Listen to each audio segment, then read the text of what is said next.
We've done a lot of things like decorating the room to make it a little bit less sterile for families to be with their loved ones. We have provided favorite foods for our patients, the last bite or last drink of something that's special to them. Even done things like facilitating weddings or birthday parties. Just playing the patient's favorite music, for instance, can actually really change their environment at the end of life. One of these in terms of music is that we've even brought like mariachi bands in for a couple of families who really thought that was really special. And, the range of wishes has been really wide because the definition is so wide, right? It's just really an act of kindness from a healthcare worker to the patient who's dying and to their family. Welcome to Critical Care Time, the podcast for everyone who cares for the critically ill. I'm your host, Dr. Cyrus Askin, here with my accomplice, Dr. Nick Mark. Nick, how's it going over in Washington? We are digging ourselves out of the biggest cyber catastrophe in modern history, CrowdStrike. Entire hospital, blue screens of death. My parents who were visiting trapped at the airports. It was been a fun week. In retrospect, I feel like CrowdStrike is definitely like a Bond villain company up there with like Smurf or Smersh or Drax Industries or something. Like we should have seen this one coming. Oh my goodness. Yes. How are things down in your neck of the woods, man? It's funny. We actually didn't have any significant issues at my shop. We persevered. We will adapt and overcome. And, as we always do, as a society, I suppose. And so here we are. And what do we got to share with the folks today? Yeah. So, massive computer outings notwithstanding, we are very excited, incredibly excited for this guest episode because we're going to be highlighting some amazing work by one of our colleagues in the field who's really the quintessence of a patient-first intensivist. And I, we were all talking in pre-recording this season on Critical Care Time. We really do want to focus on humanism in medicine, on humanism in the ICU. And so I think this guest is someone who really embodies that and takes it to heart. So super excited to have her with us. Nick, Absolutely. You want to introduce her? Couldn't agree more. So I'll end the suspense by saying this week we'll be interviewing Dr. Thanh Neville. And talking about the Three Wishes Initiative or Three Wishes Project. Dr. Neville is an associate professor in the Division of Pulmonary and Critical Care Medicine at UCLA. She's been at UCLA like her whole career since medical school. She completed internal medicine, pulmonary critical care fellowship, and a master's in health services there. She's an NIH-funded physician scientist. Her research interests include improving communication and end-of-life care in the ICU. She's the founder and medical director of the UCLA Three Wishes program, an initiative in which healthcare workers elicit and implement small acts of kindness for dying patients and their families. A really wonderful program that we're excited to tell our listeners about. That's right, Nick. And in fact, over 6,000 wishes have been implemented for dying patients since the initiation of that program in 2017. And really, Tan's hope is to bring the program to more hospitals, which I think is phenomenal. She was recently awarded an NIH R01 grant to implement and evaluate the Three Wishes program in the 3 safety net hospitals in LA and Los Angeles. So phenomenal. Kudos to you. In her free time, she loves to travel and pretend that she's a gourmet chef, don't we all? And so we are really honored to be able to spend some time talking to Dr. Neville about her incredible work with the Three Wishes program. Thanh, welcome to Critical Care Time. We're so happy to have you on to discuss your work and Three Wishes. Welcome. Thank you. Thank you for having me. I'm really excited to be part of this podcast. There's just so much to talk about. I think maybe we should just start really kind of back up and say what is the Three Wishes program and what got you started? Sure. I mean, I think the program itself the premise is really simple, is for healthcare workers to do acts of kindness for families who are dealing with their loved one dying in the ICU. And I first heard about this program from a palliative care doctor who brought it to my attention. He showed me a paper that was published by Dr. Deborah Cook, and it was published in the Annals of Internal Medicine. And in that paper, what she did was she piloted the program for about 40 of her patients during their ICU stay while she was attending on service, and really published and showed that this initiative, individualized end-of-life care, really helped families cope and really provided something positive for families who were dealing with the death of their loved one. I found it really refreshing because, as like our world is so much ingrained in like very serious illness with death and dying, such that it was really refreshing to be able to see an initiative that is about death, but yet about doing something positive for families in what is probably their darkest moment. So to start the initiative, what I really needed first was to get some sort of funding. I applied for a seed grant from the CSU Institute for Palliative Care. It was a $10,000 seed grant. And it was really the name says it all. It's a seed, it's for us to start the program. That's about it. And I was able to run the program for 6 months with that money, and getting IRB approval was a little bit of a hassle and everything. But after a few months, we got it rolling in December of 2017 in our medical intensive care unit. So that's great. That's a really great overview of the program. So, kind of cut to the chase. What kind of wishes have you guys granted? Anything particularly memorable? Gosh, there's so many. We've done a lot of things like decorating the room to make it a little bit less sterile for families to be with their loved ones. We have provided favorite foods for our patients, the last bite or last drink of something that's special to them. We have even done things like facilitating weddings or birthday parties. Just playing the patient's favorite music, for instance, can actually really change their environment at the end of life. And one of these in terms of music is that we've even brought like mariachi bands in for a couple of families who really thought that was really special. And, the range of wishes has been really wide because the definition is so wide, right? It's just really an act of kindness from a healthcare worker to the patient who's dying and to their family. But I can tell you, that like the most common wish that we provide, which we have provided thousands of, are keepsakes. And, this is something that I was actually kind of surprised about because I'm not a very sentimental person in terms of putting on a lot of meaning. But what I have learned is that a lot of people are. And it's really important for some family members to be able to take onto something tangible and that intimately represents their lost loved one. This can be a fingerprint keychain, and we have done thousands of these. It can be a lock of hair. It can be an EKG strip. It can be a recording of the patient's heartbeat, and it can be things that are even more elaborate than that. So, for instance, a husband and a wife holding hands for the final time in a hand sculpture. Keepsakes are just so common in our project, in our program, that we actually wrote a multi-center paper on it and about how much they mean to families, and it's now published in the Journal of Pain and Symptom Management. It's amazing. Yeah.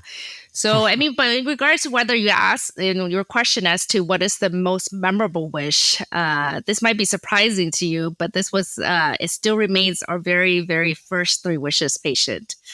And it was kind of coincidental, but I was attending on service when the IRB approval finally came through.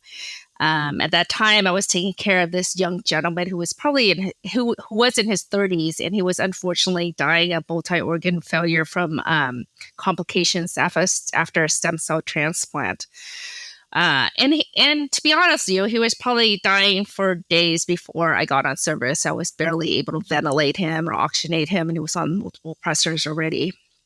And when I spoke to his wife, what I learned was, she was really terrified of the thought of losing him within the 4 walls of the ICU room. This was a young couple. They just got married recently. They moved forward to Santa Monica to enjoy nature. They were outdoorsy people. They loved hiking. And sunset was actually a really important time for her. And because the couple always took walks to kind of debrief the day at this time of the day. So when I spoke to one of our nurses, we decided to propose to her, perhaps that we can take his bed outside, the entire family outside, and provide end-of-life care outside for his final moments and doing a paliative extubation outside. And I know you guys are probably like, that's crazy because it's also in the middle of December.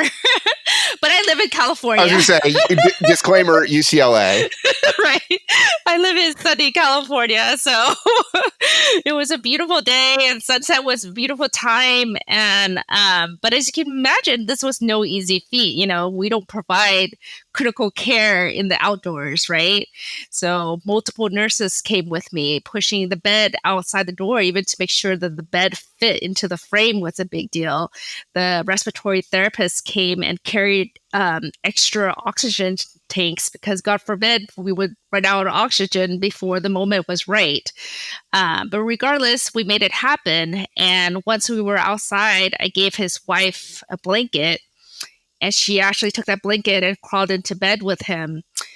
And as the sun began to set, I disconnected the patient from the ventilator, and he died in her arms. As you can imagine, this was an incredibly emotional moment, and a moment that actually stayed with a lot of us. And, you know, we all cried out there. And I think I felt that we created something really special. And I realized even more how more special it was when I invited his wife back for an interview as part of the research. And I asked her, you know, I don't know if you remember, but we actually gave you this blanket on that day. And she actually responded that that was the only way she slept at night, by holding on to that blanket. It was such an incredible story, you know? Yeah. And the story even gets even more heart-wrenching because we might have to just stop here. I'm going Yeah, I to turn know. off the video. I'm Like, going to start tearing crying up if here, we yeah. keep going much To longer. the But people listening on but sorry, YouTube, you can watch us, all three of us, crying, I think. Gonna start crying. honestly, this story, like, everybody cries, and Oh my I God. still like tear up like seeing it, but it ends in such a, like, it has a positive ending, and what that positive ending is in 2022 we received a $25,000 donation, and from a person's name that I did not recognize. And, you know, it's not uncommon for us to receive donations, but from somebody that was anonymous. I mean, not anonymous, somebody whose name I did not recognize. And in that kind of amount, I was really intrigued about. So I did a little bit digging. And what I found out that this is from that first patient's wife, now new husband. So it's 5 years later, you know, she has remarried. They're happily married, but she wanted to donate to the program to honor her late husband this way by donating to the program that gave her husband a peaceful death. Wow, what an incredible story. That's amazing. I can imagine that, like, especially with a story like that being the first time, it really kind of got everybody excited about Three Wishes, you know, seeing what it could do so tangibly. Absolutely. Absolutely. I think like that moment really made a big mark on a lot of our minds and was like a sign that we needed to continue this project. Yeah. So you mentioned the seed grant, which is like the perfect name, right? It's like big trees grow from tiny seeds, right? And you mentioned that, you know, the program raised more money to keep going and to expand. This kind of feels like a weird question, but what does it cost to grant someone's dying wish? Yeah. You know, I mean, when you think about it, there's not a whole lot you can do that will change the end of life experience in terms of this that money can buy. Like that whole experience I told you about in terms of taking that patient outside and, you know, for the family to be there, for the wife to crawl in bed with him, the cost was a $20 blanket. So the direct cost in our program has been average $32 for each patient. Oh my gosh. Yeah. Nothing. You can't get a chem panel or CBC for $32, right? I mean, how could you can maybe get like 1/7 of a Chem 7. Like you can have you a can sodium. get a chemistry. I mean, sorry, a potassium. You can get a Right, potassium. one electrolyte. Yeah, and also like all our, you know, wishes that we have granted that provide this that we have provided have actually been provided by philanthropic donations. But of course, you know, this doesn't include the amount of time that a nurse spent doing this, doesn't include my time organizing it. But I'm actually really lucky, you know, at UCLA that the UCLA has really embraced it as part of healthcare, part of medical care. And that is something that I am grateful for and wish more hospitals would as well. So, I mean, man, That's amazing. Like the kind of impact you can have and the cost is just like, talk about value, talk about phenomenal like return on investment, I think. So obviously this wasn't all smooth sailing. So what kind of hurdles did you guys have to overcome in order to get this off the ground? Curious. Yeah. Yeah. I mean, you can imagine like anything that you start is novel is going to have some sort of hurdles. And especially something like this where, giving a patient a blanket or playing their favorite music isn't really thought of as typical medical care to cure their diseases or anything like that. And I think in the beginning, people were like not super enthusiastic about it, especially intensivists like yourselves and myself.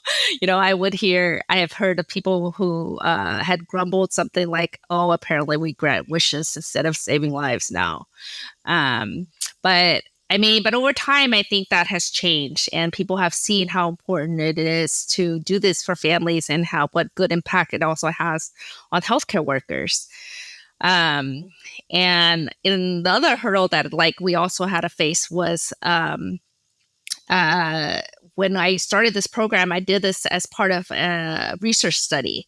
So believe it or not, getting IRB approval was also difficult. And one of the big hurdles, the questions that they kept asking me was like, how do you know this is not going to be harmful to patients? Because what if they ask for stuff that we can't provide? But the reality was like they were getting no wishes before, so it's kind of a silly question. But I mean, eventually I think like those all went away with time. And what I'm actually really happy about is in terms of growing the program. How I told you guys we started at a single ICU where I worked in the medical ICU of this hospital. And now it's all in all the 5 adult ICUs of our 2 hospital system. And it's much of that growth isn't so much me, but other ICUs hearing about our program and then reaching out to me to see how can we start it in our unit. So that's been very, very refreshing. And I think we should dedicate some time talking about that too. Like how can listeners who hear about this kind of build their own programs? Because I know you have some resources for that. Maybe we should get into that a little later, though. I did want to ask you though, because as I'm hearing this, there are a lot of I'm just kind of thinking back. A lot of what we do in critical care is we sort of dabble in palliative medicine, just by virtue of, for all the reasons you described. We're dealing with some very severely sick people whose outcome is often not positive, and so I think it would be callous for us not to acknowledge that and not to provide that palliation to the best extent that we can. And so, I'm wondering, as I'm hearing this, is this sort of a form of palliative care, primary palliative care? And if you agree, I guess what are your thoughts? How do you respond to that notion? Yeah. I mean, I have to say that, to be honest with you, the biggest aspect of this whole project that I'm most proud of is that it is an example of primary palliative care. So what that means is palliative care that is not delivered by a palliative care trained specialist. And precisely because of all the things that you said, the principles of palliative care are so important in the ICU. The concept of symptom management, the concept of whole person care, the concepts of goals of care. These are all aspects that permeate all forms of critical care that we practice. And what I realized very early on, though, is that fortunately or unfortunately, it's just the way it works, is that palliative care is a consultative service. It's not always readily available, such that it's really important for the primary team to be able to deliver just some basic palliative care without calling a consultation. And this is especially because, as you and I both know, the end of life doesn't always occur on schedule. Death doesn't occur on a predicted timeline. Things happen in the middle of the night. Things are unexpected. And I think that's really important. And what it really allows is that the normal care team is able to participate in a really important aspect of critical care, which is end of life care. The reality is you and I take care of the sickest patient in the hospital. And as a result, ICU teams are also taking care of patients who cannot be saved. And being able to deliver some compassion and of life care is really, really important. Completely agree. And I think, that, we're sort of, sometimes we sort of see the availability of a consultative service as a little bit of a crutch, but you have to remember, like, we are implicit in being an intensivist is sort of many different skill sets under, all together. And like, Right. it's not like we need a consult ID to start antibiotics, or Right. like, we don't need cardiology involved to give Lasix. And like, primary palliative care is a really important part of caring for the sickest people. And that's true in the ICU and outside the ICU too. Yeah, and I think too, like, this is like a recurring theme in my mind is, as the boots on the ground, as the person that's kind of most involved in the patient's care, we sort of have probably the first and best inkling as to when you're going to be transitioning your care strategy from one that's geared towards saving a life to one that's geared towards easing suffering. And so being able to not skip a beat and sort of make that transition in a smooth way with the family that you've in theory developed some rapport with, and the patient you've developed some, to me, that is like tremendously powerful. Absolutely. And I think speaking of that, like I also see examples of that where, as nurses and doctors, we've had the privilege and be able that we have taken care of this family and patient long many, many days sometimes, and know them better from, like, you might know that, like, oh, this patient has been dying for a bite of ice cream, but they are NPO because of aspiration risks. And now, like, we all know that, like, this patient would never leave the hospital, perhaps that we can forget that NPO order. Right. Yeah. And I think, you're kind of, because you've had this longitudinal relationship with the patient and the family, you're sort of uniquely, set up to understand what those things that, the patient wants or the family wants are. Absolutely. I think, Cyrus was going to make a point here about an upcoming episode, but I think he once again in the midst of a fire drill. Listeners will remember our last 3 episodes. I think there's a fire drill moment. Anyway, those also do not occur on schedule. Exactly, that's right. And sometimes in the middle of the night. Anyway, just a quick teaser that we're going to have an upcoming episode on palliative care later this season too. So we're going to talk about primary palliative care, but also sort of what specialty palliative care looks like in the ICU. Wonderful. I want to pivot now and talk about something a little bit orthogonal to this, which is, thinking back, just a few years ago when we were at the height of the COVID pandemic, that was really trying for a lot of members of the healthcare team. Many doctors, nurses, and other professionals left medicine due to just sort of the profound impact of being involved in that group tragedy. I'm curious how a program like 3 Wishes can help, breathe life and energy back into the people who are kind of feeling down, supporting people through really dark days like that. Yeah. I mean, this was a surprise finding to be honest with you. When the pandemic started, I thought this was going to be the end of 3 Wishes. All the things that, like I told you, we were providing about in terms of having family gatherings, in terms of having a wedding. There was no way we could have any of that with all the restrictions that was going on. And even providing things like the fingerprint keychains, like, God forbid, like I would be sending COVID home, Right. Fomite. This Exactly. is back when people were wiping down like the Pringles cans, Exactly. So I was just like, oh my God, how are we going to keep this afloat? But I mean, as days went on, and what I really learned was, like, this is probably the time when creative compassion was needed more than ever. So we thought of how do we adapt this program? What are the adaptations that we needed to do? Knowing, how important these keepsakes are for families, one of the first things I did was, like, talk to the infection control people. So I don't know if your hospitals did it, but we were reusing our N95. So we were actually UV irradiating them and then reusing them. And yeah, we did a lot of that. We sure did. Yeah. So then I was like, well, maybe we can use the same mechanism to irradiate these fingerprints to make it safe, because if we're making N95s safe and we're putting those directly on our face, it must be pretty surely a safe keychain can be rendered safe. Yes, exactly. So we got special permission from infection prevention to hold small gatherings outside, you know, and once again, being in LA, we had that liberty of being able to like have small gatherings outside when a patient was dying so they can have more than one or two visitors. We framed EKG in little heart-shaped templates and mailed the keepsakes out to families because if they weren't able to be there. And, you know, EKG keepsakes were really unique in that they didn't require the family to be there. And the reality is they didn't even require the body to be there. Mm. And I think doing a lot of these small things really empowered our team to feel like they were doing something. Mm. You know, I remember clearly like one day a nurse came up to me and said, you know, Dr. Neville, I can't tell you how glad I am that we already have this program in place.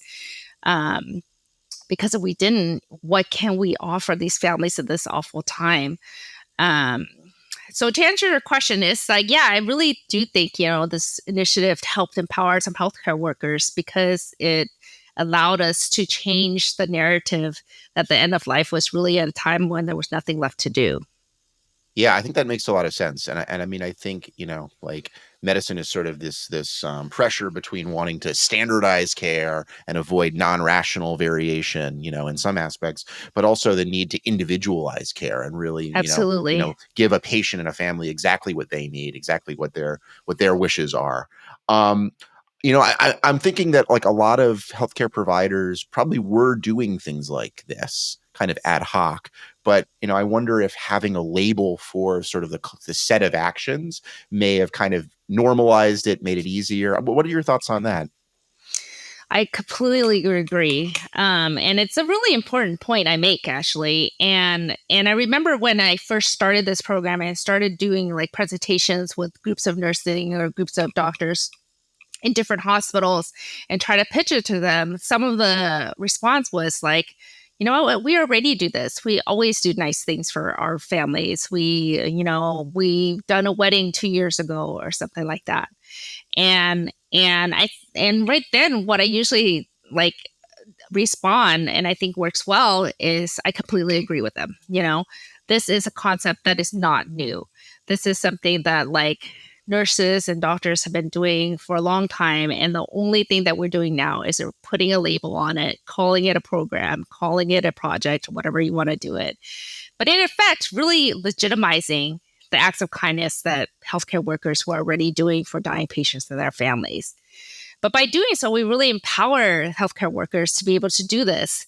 And in effect, we're by legitimizing it, we're able to call it a program. We're also able to fundraise it, so that doesn't have to come out of like people putting money together. And in many ways, it really normalizes these acts of kindness that might have been like spur of the moment thoughts or things that were only done as extraordinarily acts into something that is normal and should be provided. Yeah, I think that's great. I think that makes a lot of sense. I'm curious what the sort of research, findings have been. I know it seems like from the very onset of this program, you've been very diligent about, going through that arduous process of IRB approval, collecting data, interviewing family members. I'm curious if you could kind of summarize like what the results of those research projects are. Yeah. I mean, I always like chuckle a little bit when like people ask like, why do you need to do a research on a project like the Three Wishes project? And in many ways, I agree, right? So like I am trying to produce data to prove that acts of kindness are kind. It's Well, kind of and silly. and the irony is that you needed data to prove to the IRB that acts of Right. kindness were not somehow harmful, right? Exactly. Exactly. But it's a wonderful aspect of the project for me. It has become a major part of my research career. So for instance, along with the Canadian group who initiated this project, I have co-authored with them over 13 papers on the Three Wishes project. And what these papers have shown is that, this initiative has really helped families feel like they were cared for and helped them cope with their loved one's death. It has given additional meaning to the nurses who take care of them at the bedside. We have shown that it's transferable and sustainable in multiple hospital situations. And we've also interviewed like what you and I normally say that, the C-suite. So the administrators said this is something that is consistent with their healthcare mission. Mm. And then lastly, what we just talked about is that a program like this is actually viable and able to be continue in times of uncertainty and chaos like the pandemic. So, we've elicited all these responses from family members, from healthcare workers, and have all these qualitative results. But I think what's really special is that I guess it was like a couple years ago, we did our first quantitative study. Mm-hmm. And what we did was we sent out surveys, particularly called the Bereaved Family Survey. And this is a validated survey that has been used all over the VA system, actually. And what we did was we sent these surveys to all the families of patients who died in our ICUs at UCLA. So we sent over 300 surveys, and what we found is for the families who received the Three Wishes Project as part of their care, we had higher ratings of end-of-life care, had more emotional and spiritual support. And I think this finding was really valuable just because this was like the first quantitative finding that we were able to publish. So, I think it's amazing what you've accomplished. And I know a lot of our listeners are curious as to whether this is going to be transferable or generalizable. So you could have sort of alluded to that recently here in your last statement, but I'm wondering if you could open up on that, expand on that a little bit, and help us understand, is this something we can aspire to? Is this something we can actually achieve at our local institutions? I mean, I imagine there's people who are saying that's great, but it only works in UCLA where the weather is warm. That can't possibly work, in Seattle. What would you say to that? I think it's definitely a program that is meant to be transferable and meant to be started at multiple centers across the US or even across the world, because the concept is so broad. It's really normalizing acts of kindness for patients who are dying. And we actually published a multi-center study demonstrating exactly this in the Annals of Internal Medicine. We had 4 centers, and what we were showed is that it was transferable, affordable, and sustainable. And I think one of the big notions that myself as a leader here in the US of the Three Wishes Project and Dr. Deborah Cook, who created the program in Canada, that this was always an idea that we want to spread. This is not proprietary. We don't charge anything for it. We want to help others start the institution. And in that way, I've never turned down a center who wanted me to give a talk or to give instructions on how to do this and give them all the things that I have learned. And also over the last couple of years ago, at UCLA, we created an online toolkit. And what that is that it collates all our materials that we have used over the years. Perhaps it's a presentation that I give, or the brochures that we have provided, or the badge buddies, or the template for the EK keepsakes. We make this all available. And on this website, you have to request access. But to be honest with you, I approve them all because I really want this to be spread, and it's entirely free. So, and the precise goal is to help other centers help start the Three Wishes Project. I'm curious, I think often, in healthcare, especially, behind every successful program, there's always some champion who's like burning the midnight oil and keeping it afloat. Right. Has that been your experience, that you really need to have an internal champion who can get support from ICU leadership and hospital leadership and sort of convince all the stakeholders? Yeah, I mean, I think that's like one of the first things that I'd advise when somebody tells me that they want to start the Three Wishes Project. You need to speak to the stakeholders. You need to establish champions in all the areas of the stakeholders. Obviously that person was me at UCLA, and I'm not going to lie, it's a lot of work in the beginning.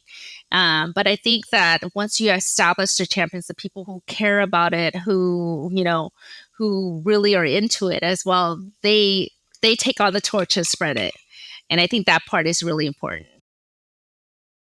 Totally makes sense. And, and I can imagine, I can imagine that, this is something where, you have to actually meet with people. You can't just send an email, right? Like you have to get people really talking and hear what their concerns are and answer them. But yeah, it's great. It's great to hear that you've kind of taken this process of starting the Three Wishes program and made it easier for people by sharing your experience and all the tools. So I'm sure that's made it much easier for other programs to get off the ground.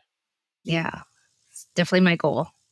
As our episode kind of wraps up, I'm curious what your thoughts are about the future of Three Wishes. How do you expect this to grow? What are your plans for the future? Um, I'm always hoping that I can expand this program nationally and internationally. My plan is never to like lead the actual program and be the leader. My plan is to like be also the seed grant giver, I guess it would be say, Yeah. yeah. So that I want to help others start their own program, their own institution. And then I can tell you, last year I got a NIH R01 that you announced during the introduction. Congratulations, by the way. Thank you. And that is like one of my interests, which is to see if I can make this program work at hospitals that are much less resourced, don't have as much staffing, don't have much time, and just don't have the resources to implement novel interventions, So I have received a grant in which I will be implementing the Three Wishes project at the 3 Los Angeles safety net hospitals. They serve the uninsured and underserved patient population and have way less resources. So I think that by implementing under a research framework, I'm able to bring them the implementation, but along with it, the evaluation. And so far, we've implemented in 2 of the 3 safety net hospitals, and it's been really well received. Great. Yeah, and I think that probably, that's probably one potential criticism that people have, like I couldn't do this here. I don't have the resources. And I think it'll be great to demonstrate that evidence that this really is feasible. Exactly. Large hospitals, small hospitals, public hospitals, private hospitals, well-resourced and less well-resourced. Yeah. Yeah. And I've been sitting here and listening to this too. I'm like, man, this is actually not that big of a lift overall. Like this is actually something that could be achieved at many hospitals. It sounds like it takes a tremendous amount of work up front, but relative to many of the initiatives we do in the hospital, again, looking at like the value added, to me, it's like it should be a no-brainer for a lot of us that are physicians. I agree. I mean, I think it's a very cost-effective initiative, and like you said, I think it takes a little bit of the obstacle is always like to initiate things, like in many things in the world, in terms of like trying to start something is always the hardest part. But I think once you get it going, this is not something that is hard to sustain or unaffordable to sustain. Right. You just got to get that seed planted and it will grow. Exactly. So I got to say, you're like one of my favorite Twitter follows because you have a nice mixture of like medical wisdom, but also like cooking stuff. Do you want to share your Twitter handle and any other places where people can find you in the online world if they want to learn more? Absolutely. I mean, we have Three Wishes Project has pages on Twitter, on Instagram, and on Facebook. On Twitter is at Three Wishes Projects _. And then my own personal Twitter handle is at @Thanh_Neville. And I would love for more people to join me in my journey. And if you like food and like cats, then like you said, also follow my personal Twitter. Excellent. All right. Well, thank you. Thank you so much for being so generous with your time today and teaching us so much about the amazing work that you're doing on the Three Wishes program. Absolutely. Thank you for having me. So today we discussed the Three Wishes program, what it is, how it can benefit dying patients and their loved ones, and how you, as somebody who works with critically ill patients, can implement a program like this. If you want to learn more, as always, you should check out our show notes on our website, www.criticalcaretime.com. While you're there, you can subscribe to our mailing list. You can leave us a comment. We'd like to thank all the people who have supported us in this way, especially the people who have left us 5-star reviews. That really helps people find us under the YouTube algorithm and the Apple podcast algorithm, etc. We also love to hear from you. A lot of our ideas for shows come from the audience. So feel free to tweet at Crit Care Time or at Nick M. Mark at Askins Razor. We like Three Wishes program, are on Instagram and Threads. And we have a YouTube channel. We'd also like to say a big thanks to our sponsor, C-Star Medical. We are fortunate and grateful that this episode and all episodes of season 2 are sponsored by C-Star Medical. C-Star Medical is advancing the science of cell-directed extracorporeal therapy to help restore the balance of a dysregulated immune system in acute kidney injury and sepsis. Check out their website, cstarmedical.com, to learn more. I should actually throw in that they had a big milestone this week, that their recently FDA-cleared device was used for the first time, I think, this week. So big kudos to them for that. We'd also like to say a big thank you to all the people who make this possible. First of all, big thank you to our guest. We obviously couldn't do this episode without her. We'd also like to say thanks to the podcast team, so the people over at Podcaste who edited out the fire drill sounds. Big thanks to Kurt Belknap for the awesome theme music you're hearing. I'll hit you with some disclaimers. The views expressed within this podcast and any associated media do not necessarily reflect the views of our employers. All references to patients or encounters have been modified to be HIPAA compliant. Finally, this podcast is for educational and entertainment purposes only. Thanks again. I'm Dr. Nick Mark, and on behalf of my partner in crime, Cyrus Askin, thank you for listening.